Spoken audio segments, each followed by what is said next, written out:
BBC Urdu کے programme سیربین میں خوش آمدید۔ ہمارے لندن اسٹوڈیو سے میں ہوں ارم عباسی۔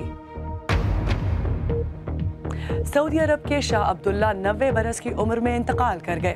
ان کے سوتیلے بھائی اور ولی عہد سلمان بن عبدالعزیز نے اقتدار سنبھال لیا۔ یمن میں صدر عبد ربو منصور ہادی وزیر اعظم سمیت مستعفی۔ دارالحکومت صنعا پر حوثی باغی بدستور قابض۔ اور ٹیکنالوجی کے ہفتہ وار سلسلے کلک میں دیکھیے گا مائکروسافٹ کا نیا ہولو لینس جو اب کسی بھی سطح پر ہولوگرام تخلیق کر سکے گا۔ سعودی عرب کے بادشاہ عبداللہ بن عبدالعزیز 90 برس کی عمر میں انتقال کر گئے ہیں۔ انہوں نے ملک کی سربراہی سن 2005 میں اپنے ایک اور سوتیلے بھائی شاہ فہد بن عبدالعزیز کی وفات کے بعد سنبھالی تھی۔ ان کے جنازے میں کئی مسلم ممالک کے حکمرانوں نے شرکت کی، جن میں پاکستان کے وزیر اعظم نواز شریف اور ترکی کے صدر رجب طیب اردگان بھی شامل تھے۔ ان کے سوتیلے بھائی اور ولی عہد سلمان بن عبدالعزیز نے آج ہی اقتدار سنبھال لیا، جس کے بعد مرحوم بادشاہ عبداللہ کا جنازہ پڑھایا گیا۔ انہیں سعودی عرب میں تبدیلی کا خواہش مند حکمران تصور کیا جاتا تھا۔ کاشف قمر نے ان کی زندگی پر ایک نظر ڈالی ہے۔ عبداللہ بن عبدالعزیز دنیا کے سب سے معمر بادشاہ تھے۔ وہ 2005 میں تخت نشین ہوئے تھے، لیکن ملک کی باغ ڈور عملاً سن 1996 سے انہی کے ہاتھ میں تھی جب ان کے پیش رو شاہ فہد پر فالج کا حملہ ہوا تھا۔ سعودی عرب جیسے انتہائی قدامت پسند ملک میں وہ کئی اصلاحات لائے تھے۔ سعودی عرب کے اعتبار سے انہیں اعتدال پسند حکمران تصور کیا جاتا تھا، جہاں میڈیا کو پہلے کے مقابلے میں نسبتاً زیادہ آزادی ملی۔ شاہ عبداللہ کو سخت گیر موقف رکھنے والے علماء کی طرف سے مخالفت کا سامنا رہا اور وہ زیادہ اصلاحات متعارف نہیں کرا سکے۔ اب بھی عوامی مقامات پر مردوں اور عورتوں کا کھلے عام ملنا منع ہے، عورتیں گاڑی بھی نہیں چلا سکتیں۔ لیکن سن 2011 میں عورتوں کو ووٹ کا حق اور بلدیاتی انتخابات میں حصہ لینے کی اجازت بھی ملی۔ انہوں نے سن 2002 میں اس عرب امن منصوبے کے لیے بھی بہت کام کیا، جس کے تحت اسرائیل کو فلسطینی مقبوضہ علاقوں سے واپسی کی عوض تسلیم کرنے کی پیشکش کی گئی تھی، جن پر وہ 1967 سے قابض ہے۔ ملک کے اندر ان کے لیے بڑے چیلنجوں میں سے ایک القاعدہ کے شدت پسندوں سے نمٹنا تھا۔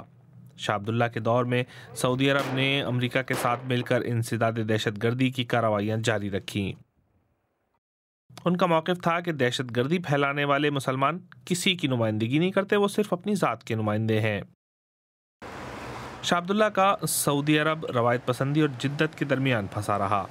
نئی نسل انٹرنیٹ جنریشن آزادیاں چاہتی ہے، لیکن قدامت پسند تبدیلیوں کی راہ میں رکاوٹ بنے ہوئے ہیں۔ اب ان کے جانشین کو یہ فیصلہ کرنا ہوگا کہ وہ ملک کو کس سمت لے کر جانا چاہتے ہیں۔ شاہ عبداللہ کے دور اقتدار کے اثرات اور نئے بادشاہ سلمان بن عبدالعزیز سے وابستہ توقعات پر بات کرنے کے لیے اس وقت الخبر سعودی عرب سے صحافی راشد حسین بذریعہ اسکائپ براہ راست موجود ہے۔ راشد، سیربین میں خوش آمدید۔ سب سے پہلے میں آپ سے یہی جاننا چاہوں گی کہ شاہ عبداللہ کو اصلاحات پسند رہنما تصور کیا جاتا ہے، تو کیا اقتدار میں تبدیلی سے کیا اصلاحات کے سلسلے میں کوئی فرق پڑے گا؟ دیکھیے، بظاہر تو یہ لگتا ہے کہ شاہ عبداللہ سے جو توقعات تھی اصلاحات کی بنیاد پر، وہ توقعات کسی حد تک پوری نہیں کر سکے شاہ عبداللہ، اور یہی مسائل شاہ سلمان کے ساتھ بھی ہوں گے۔ چنانچہ لگتا یہی ہے کہ شاہ سلمان کو بھی ایک سلو پیس پہ جانا پڑے گا، اصلاحات بہت تیزی سے نہیں ہوں گی، یہاں تک کہ ایک نئی جنریشن پاور میں آتی ہے اور یہاں کا اپنا جو ڈیموگرافی ہے وہ چینج ہو جائے۔ راشد، یہ بتائیے گا کہ شاہ عبداللہ کے دور میں پاکستان اور سعودی عرب کے مراسم کافی اچھے رہے ہیں، تو اس میں شاہ عبداللہ کا کیا کردار رہا؟ دیکھیے، اس میں شاہ عبداللہ کا یقیناً بہت بڑا کردار تھا۔ شاہ عبداللہ کے متعلق کہا جاتا ہے کہ وہ ان محدود چند لوگوں میں سے، سینئر لوگوں میں سے رہ گئے ہیں جو پاکستان کو بہت وقت کی نظر سے دیکھتے ہیں اور جن کو پاکستان سے بہت توقعات وابستہ رہی ہیں۔ یہ ضرور ہے کہ ہم نے ان توقعات کو پورا نہیں کیا، اور یہی وجہ ہے کہ پاکستان اور سعودی عرب کے ان سے تعلقات اچھے رہے۔ شاہ سلمان کے بھی حوالے سے کہا جاتا ہے کہ ان کے بھی پاکستان سے بہت اچھے تعلقات رہیں گے۔ جی، میں اسی پہ آ رہی تھی کہ شاہ سلمان سے پاکستان کیا توقعات وابستہ کرے؟ دیکھیے اگر آپ کو یاد ہو کہ گزشتہ سال کے شروع میں شاہ سلمان پاکستان گئے تھے اور پھر پاکستان کی انہوں نے مالی مدد کے لیے بھی سعودی عرب نے دامِ درم سوخن مدد کی، پیسے بھی دیے گئے. اور اگر میں یہاں ایک چھوٹا سا واقعہ سنا سکوں کہ سعودی عرب میں پاکستان کے ایک سابق سفیر نے مجھے بتایا کہ شاہ سلمان جو آج کے شاہ سلمان ہیں انہوں نے ان سے کہا تھا کہ سن 52 میں جب ان کے والد شاہ عبدالعزیز کا انتقال ہوتا ہے تو ان کی میت میں، ان کے فیونرل میں پاکستان سے گورنر جنرل غلام محمد آئے تھے. اور اس زمانے میں سعودی عرب کی وہ حیثیت نہیں تھی جو آج ہے کہ دنیا سے سارے لوگ کھینچے چلے آ رہے ہیں. چنانچہ اس کو بہت وقت کی نظر سے دیکھا گیا تھا اور شاہ سلمان کا کہنا تھا کہ ایک چھوٹے بچے کی طرح انہوں نے دور سے اس کو دیکھا تھا اور اس سے بہت انسپائر ہوئے تھے. تو تعلقات میں گرم جوشی یقیناً اب بھی برقرار رہے گی، پر آگے اس کے بعد کیا ہوگا وہ دیکھنے کا مسئلہ ہے. راشد حسین، بہت بہت شکریہ سیربین میں اپنا وقت دینے کے لیے. دیکھتے ہیں کہ اس بارے میں ہمارے فیس بک پیج پر کیا کہا جا رہا ہے. نواف سعودی عرب سے کہتے ہیں کہ سعودی عرب میں بادشاہ کے تبدیل ہونے سے کوئی خاص فرق نہیں پڑتا، تمام امور کے نگران شاہی خاندان کے نوجوان ہیں. محمد رفیق اوان تلا گنج سے لکھتے ہیں یہ ایک تلخ حقیقت ہے کہ مشرق وسطیٰ میں جو خون کی ہولی کھیلی جا رہی ہے اس میں سعودی عرب اور ایران برابر کے شریک ہیں. اویس نعیم جدہ سے کہتے ہیں کہ شاہ عبداللہ ہمیشہ عوام کے مخلص رہے ہیں، اچھا انسان دنیا سے چلا گیا ہے. آپ بھی چاہیں تو ٹویٹر اور فیس بک کے ذریعے اپنی آراء ہمیں بھیج سکتے ہیں. ایک نظر بعض دوسری خبروں پر. سعودی عرب کے شاہ عبداللہ کی موت سے پڑوسی ملک یمن اور خاص طور پر خطے میں عدم استحکام سے متعلق مزید خدشات جنم لیں گے. شاہ کے انتقال کی خبر کے اعلان سے قبل یمن کے صدر عبد ربو منصور ہادی اور ان کی حکومت نے شیعہ حوثی باغیوں کے محاصرے کے دوران اپنے عہدوں سے استعفیٰ دے دیا ہے. جاوید سمرو کی رپورٹ. صنعا کی گلیوں میں یہ واضح ہے کہ شہر پر کس کا کنٹرول ہے. حکومت اور باغیوں کے درمیان کشیدگی کم کرانے کے اقدامات بھی کیے گئے، لیکن باغیوں نے پیچھے ہٹنے سے انکار کر دیا. ہوتھی جنگجوؤں نے صدارتی محل اور صدر کے ذاتی گھر کا محاصرہ برقرار رکھا.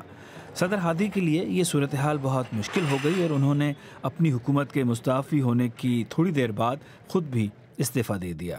وہ صرف 3 برس سے صدر تھے. انہیں ایک عبوری شخصیت کے طور پر دیکھا جا رہا تھا جو ایک انتہائی غریب اور افراتفری کا شکار ملک کو بہتر مستقبل کی جانب لے جانے کا ارادہ رکھتے تھے. امریکہ امید کر رہا تھا کہ یمن میں القاعدہ کے خلاف لڑائی میں صدر ہادی ایک مؤثر ساتھی ثابت ہو سکتے تھے. عرب اسپرنگ کے بعد پیدا ہونے والے عدم استحکام میں القاعدہ جہادیوں نے ملک کے جنوب میں جن علاقوں پر قبضہ کیا تھا ان کو حکومتی دستوں نے واپس حاصل کر لیا تھا. لیکن القاعدہ نے پیرس میں جرید شارلی ایبدو پر حملہ کر کے دنیا پر یہ ظاہر کیا کہ وہ بدستور خطرہ ہیں. اب خدشات یہ ہیں کہ موجودہ حالات میں شدت پسند سیاسی خلا کو پر کرنے کی کوشش کریں گے.